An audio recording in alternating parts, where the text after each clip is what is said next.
баяр хүргье. Талархал өгнөгийг 11 жилийн хугацаанд тасралтгүй хүмүүнлэгийн ажил зохион байгуулж байгаа мөрөөдөл биелдэг нэвтрүүлгийн хамт олон энэ жил анхудаа Монголын шилдэг хүмүүнлэгийн үйлсдэн 2017 ёслолын ажиллагааг зохион байгууллаа.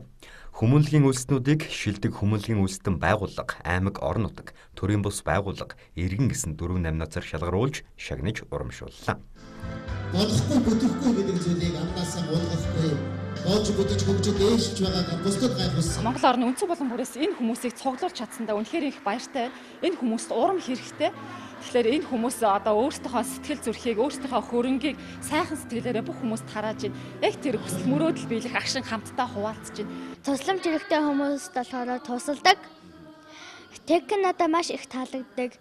Хүмүүс хүн болгон тусламж хэрэгтэй, хүн болгон тусалдаг байвал гоё. Ард иргэдэд одоо эмийн зөв хэрэглээ, зохистой хэрэглээний талаар бол олон сургалт семинаруудыг хийсэн.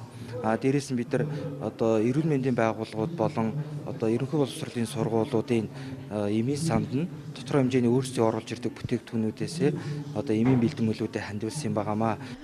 Монголын шилдэг хүмүүнлэгийн үйлсдэн 2017 ёслолд энэ онд улс орон иргэдийн сайн сайхны төлөө хүмүүнлэгийн ажил зохион байгуулсан 100 гаруй иргэн аж ахуй нэгж төр хувийн хвшлийн байгууллагуудын төлөөлөл оролцсон юм.